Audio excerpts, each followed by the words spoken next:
السلام عليكم ورحمة الله وبركاته. ورد دعوة في هردفتو تكينا كم يرتون أجن ربي قداسين هاك كباشين إنجتشا فيديو توكو أبديسين دي أديتين جرا فيديو عجائبات جتشا نموني وان كان سرت قوتني تنين حالة أما إسين تجرسي سكانان حالة كان سرت يو اتفايدم تنين تين جتان أصون في الجبنة أصون تيو ni fanni jechaadha yoo an kana gootan akka irraa milkooytan abdiin isiniin qabaa jechaadha. Kanaaf sirriitti na hordofuun irraa fayyadamuu ta'a isiniin. Biddeella fedhanii baaburatti daaksifame ittoo foona caalu hundeessaatiin godhame. Egaa viidiyoon kun jechaadha viidiyoon nama qabadhe isinii dhiyaadhe kuni video rifeensaati jechaadha video rifeensa caccabuu rifeensa gara fuulduraatiin gaggabaaboo ta'an jechaadha kanaan gaggabaaboo ta'anii kan fuulduraa kana jechaadha baby hair isa jedhamu kana rifeensa daa'imummaa jechaadha rifeensa ijoollummaadha isa kana akkamitti rifeensa gara fuulduraa kan gaggabaabate kana kan dheeressuu danda'u jechaadha. Video kana jechaadha maaliin akka fayyadamuu dandeettan jechaadha mataa isa dura kana qofa osoo hin taane isa jalaa kanallee jechaadha gara duubaa kanaan kan gaggabaabatee fi isa fuulduraa kan gaggabaabatee fi kan caccabu jechaadha haala kamiin dheeressuu akka dandeettan viidiyoo tokko kana qabadhee isinii dhiyaadheetiin jira. Viidiyichi akkuma argaa jirtan jechaadha wanti itti fayyadamnu inni bishaan ruuzaati jechaadha. Bishaan ruuzaa haala amma argaa jirtan kanaan bishaan ruuzaatti fayyadamtanii biyaansi isin ji'a 3-4 keessatti haala amma argitan kana jechaadha ji'a 3-4 keessatti rifeensa keessan kan fuulduraas ta'e guutummaan rifeensa keessaniitu yoo kan gaggabaaboo ta'u ta'e yookaan ammoo kan isinirraa caccabu ta'e haala kanaan yoo itti fayyadamtan osoo hin hifanne jechaadha ji'a 3-4 wal qabdanii yoo itti fayyadamtan yeroo gabaabaa keessatti rifeensa keessan wixxeetii isaa arguu dandeettanii jechaadha. Bishaan ruuzaa jalqaba irratti akkam gootanii bishaan ruuzaa danfifama bishaan ruuza wajjin bishaan danfifama jechaadha. Bishaan kana eega danfistan booda ruuza itti naqxanii haala amma argitan kana jechaadha. Isiin burcuqqoon amma argitan kun ishoon harka kiyya jirtu kun isiin kun jechaadha torbaan 2-3 isin fayyaddi jechaadha. Torbaan 2-3 isin fayyaddi. Isiin kun yoo naannoo ijuru jiraatan jechaadha haala foddaa irra kaa'uudhaan akka qabbanoitu yookaan ammoo naannoo agartee tallaajaan itti argamu tallaajaa keessa keessanii torbaan 2-3 itti fayyadamuu ni dandeettan jechaadha. Bishaan ruuzaa haala kanaan ruuza itti naqxan jechaadha. Ruuza itti naqxanii booda bishaan fi ruuzni oguu waliin danfanii eega waliin danfee booda burcuqqoo isa akkana kanatti naqxan jechaadha.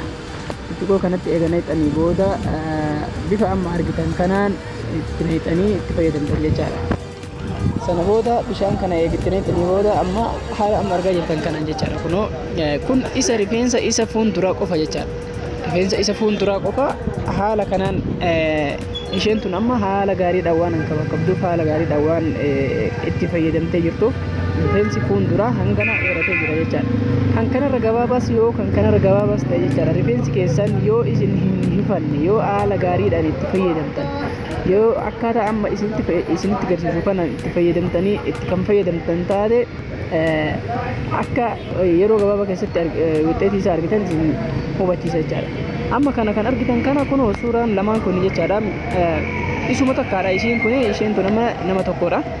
Kan dura haala kanaanii kun kan dura akkuma argaa jirtan jechaadha baay'ee kan caccabee fi kan irratti ol xiqqaate jechaadha baay'ee gabaabaadha jechaadha rifeensi ishee kan dura. Isa kanatti fayyadamuudhaan isheenis haala gaariidhaan akkaataa kennamee fi akkaataa agarteetiin barnoota argatteen itti fayyadamuudhaan haala kanaan rifeensi isii kan duraa kun hangana dheerateetiin jira jechaadha. Kun suuraa isa duraati kun isa boodaati jechaadha. Kanaaf bishaan ruuzaa jalqaba irratti rifeensi keessan akka gaariitti miicitanii eega goggogsitanii booda eega goggogsitaniitiin irraa goggogsitanii booda bishaan ruuzaa kanatti naqxan jechaadha. Wanta kanatti bishaan ruuzaa wanta sana naqxanii achi booda rifeensi keessan isii gaggabaaboo sana gara duraatti agartee gadi filuudhaan gara duraatti gadi filuudhaan haala amma argitan kanaan gara duraatti gadi filuun itti buustanii jechaadha.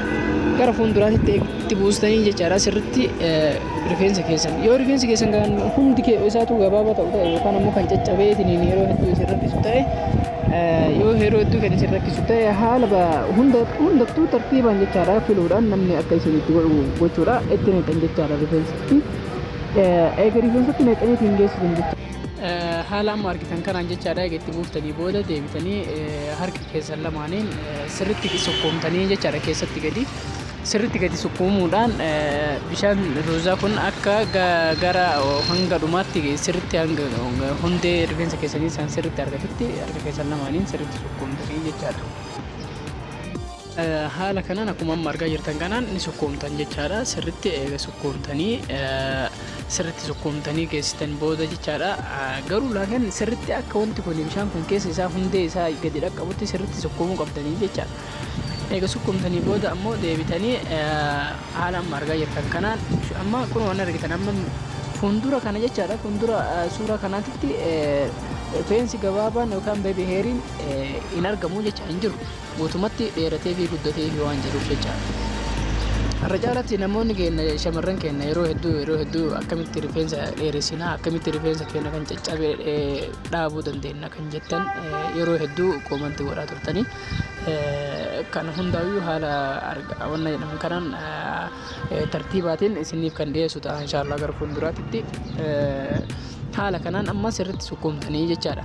Sana booda bishaan roozaa sirritti obbuu gadi gara fuulduraatti jalqaba hundee isaatitti naqxan jechaadha. Sirri gara gadi fageessitanii gara hunda isaatitti jalqaba rifeensaatitti naqxanii san booda eega geessitan booda rifeensa keessan gadi filuudhaan jechaadha. Rifeensa keessan eega filtan booda guutuu rifeensaati irratti naqxan jechaadha. Guutuu rifeensaa irratti ogguu naqxan amma jim jettanii itti firfirsuu osoo hin taane rifeensa keessan sirritti irratti naqxan irratti ogguu naqxan jalqaba hundee irratti naqxanii eegasii ammoo dhumarratti jechaadha. Fuuldura isaa rifeensa keessan kan fuulduraa san irratti kan bakka itti buusuu barbaaddan sanitti bakka gaggabaaboo rifeensa keessan gaggabaaboo ta'e sanitti jechaadha. Guutuu isaa gadi filtanii akkasitti irratti naqxanii jechaadha. Irratti naqxanii san booda akka inni sirritti cululuqutti jechaadha. Akka inni sirritti ifu yookaan cululuqutti bifa kanaan sirritti itti naqxan jechaadha hundee isaatitti. San booda guutuu rifeensa keessanii irratti naqxanii jechaadha. Egaa akkuma amma argaa jirtan kana jechaadha haala kanaan bishaan roozaatii fi bishaan roozaa kana haala gaariidhaan ji'a 3-4 osoo hin hifanne jechaadha. Yoo seeraan kan itti fayyadamtan taate sirritti wuxxeetii isaa kan argatan jechaadha. Dhuma irratti akkuma argaa jirtan kanatti jechaadha rifeensa keessan gama fuulduraatti gadi filtanii rifeensa keessan guutuu rifeensa keessanii irratti bishaan roozaa eega naqame booda bishaan roozaa sirritti itti naqxan jechaadha. Bishaan roozaa sirritti hundee isaatii fi hanga dhuma isaa kanarratti jechaadha guutuu isaa kanarratti sirritti gadi naqxanii jechaadha. Akkuma argaa jirtan kanatti jechaadha viidiyoo suuraa irratti argaa jirtan kanatti sirritti hunda isaa dheerinna isaa guutuu hanga dheerinna isaa tilmaamamee isaa kanatti sirritti itti naqxan jechaadha. Sirritti eega itti naqxanii ittiin jettan booda kun amma argaa jirtanii jechaadha. Akkaataa kanaan itti fayyadamuun baay'ee salphaadha. Uumama naannoo kanatti waan argamu waan ta'eef jechaadha. Sana booda shuuf amma rifeensa kana sirritti durri isaa kun sirri gadi amma dheerateetu jira jechaadha. Rifeensa amma argaa jirtan kun rifeensa ishee fuulduraa beebi heer waan jedhamtu san yookaan ammoo rifeensa ishee daa'imummaa qofaadha jechaadha.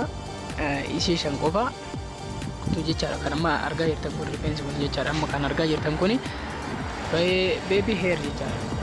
Okay, beebi heer haala amma argaa jirtan kanaan dheeratee fi jira jechaadha. Maaliif isheen tun amma osoo hin hifanne yeroo hedduudhaaf kan itti fayyadamaa turte waan ta'eef akka kanatti dheeratee fi jira jechaadha. San booda egaa akkasii bishaan itti naqxanii booda yoo danda'ame rifeensa keessan gama fuulduraatti ishee fuulduraa tana jechaadha.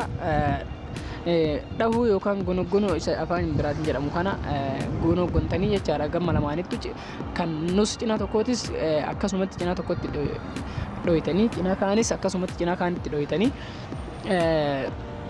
haala kanaan dhoyitanii geessitan booda sirritti garuu rifeensa kun sirritti itti yaaddanii yoo itti fayyadamuu qabdan jechaadha.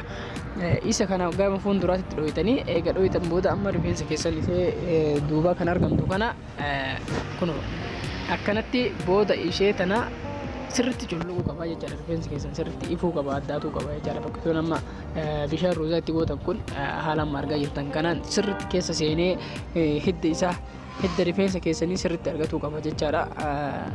Haala kanaan eega akkanatti itti naqxaniitiin geessitan booda rifeensa keessan ishee dura haala amma argaa jirtan kanaan filuudhaan gara fuulduraatitti gadi filtanii jechaadha. Gara fuulduraatitti gadi filtanii booda haala amma argaa jirtan kanaan jechaadha. Kun akkanatti filama. Akkanatti eega filtanii booda akkanatti eega filtaniiti geessitanii booda jechaadha. Sirriitti akkanatti eega filtanii booda gama lamatti adda ba'aa jechaadha. Rifeensi keessan kun nuusa lamaanitti adda baaftan jechaadha filtanii. Haala amma argitan kun amma ishee fuulduraa qofa jechaadha. Rifeensa ishee dura fuulduraa qofa. Okay? Argu jirtanii jechaadha. Dubartoonni keenya yeroo hedduu hedduu rakkatu turtanii maaliin akkana goona, maaliin akkanatti rifeensa keenya dheeressinaa, akkam goona, rifeensi qibaatiin rifeensa keenya nuuf ta'uu didee, shaamboo ittiin dhiinu nutis mammoo didee nuuf ta'uu didee jettanii yeroo hedduu komentii jalatti naaf barreessu turtan jechaadha. Sana booda amma eega akkanatti kan fuulduraa kana hanga bishaan itti naqxan bishaan roozaatti naqxan kan booda haala kanaan dhooytan jechaadha rifeensa keessan. Ingono gontanii yookaan dhooytan jechaadha. Haala kanaan amma eega akkanatti dhooytanii geessitanii duratti jechaadha. Nuusatti cinaan tokkos haala amma argitan kanaan bifa tushaa yookaan gammada jedhamu kanaan haala kanaan ni footanii yookaan ni dhooytan jechaadha. Kanaan jechaadha. Akkanatti dhooytan jechaadha. Kun amma kun ishee rifeensa kiyya ishee rifeensa nama kana kan fuulduraa qofa jechaadha rifeensi kuni. Haala kanaan amma akkanatti dhooytanii jechaadha. Egaa akkana dhooytanii geessitan booda deebitanii amma rifeensa keessan gara duubaatitti jechaadha lamaanuu duubaatitti akkasitti gara duubaatitti achi qabdanii jechaadha. Kana kan fuulduraa sana akkasitti gontanii geessitanii booda deebitanii rifeensa keessan gara fuulduraatitti achi qabdanii jechaadha. Ani nama kana waan kana amma waan qabatamaan arge jechaadha. Mushoo waan nama biraa irraa viidiyoo wanta osoo hin ta'in waan kijibaa osoo hin taane waan qabatamaan mee ni agartanii wallaahi isiniin jenna in agartanii bishaan roozaa haala amma inni isinitti hime kanaan jechaadha. Sirriitti fayyadamaati. Yoo isin ji'a 3 fi 4 keessatti wixxeetii rifeensa keessanii hin beekne anaatti gaafatama jechaadha. Sana booda amma eega akkasitti filtanii duubatti achi dhooytan booda qibaatii bishaanii jechaadha. Qibaatii bishaanii qibaatii kana qofa osoo hin taane qibaatii bishaanii kan barbaadan kan bishaanii jechaadha. Qibaatii bishaanii kan barbaadan itti dibuudhaan jechaadha. Sirriitti dibdanii jechaadha. Bishaan roozaa sanii wajjin sirriitti dibdan. Sana booda eega dibdaniitiin geessitan haala amma argitan kanaan akkanatti haguugdanii jechaadha. Akkanatti haguugama. Hundee yaani rifeensi keessan guutummaanuu jecha guutuu rifeensa keessanii haala kanaan eega akkanatti haguugdan booda yookaan ammoo eega akkana asheedaniitiin ukkaamsitan booda sirriitti akka qo'amamu jechaadha. Sirriitti ukkaamsitanii bultanii jechaadha. Eega akkanatti bultanii booda amma sirriitti haala kanaan eega akkanatti ukkaamsitanii bultanii booda ganama subii akka hirribarraa kaataniin jechaadha. Rifeensa keessan san shiggi sanarraa hiitanii filuudhaan sirriitti gadi filuudhaan ganama sirriitti filtanii fayyadamtanii jechaadha. Kana yeroo hedduu irra qabdanii akkana fayyadamnaan wuxxeetiin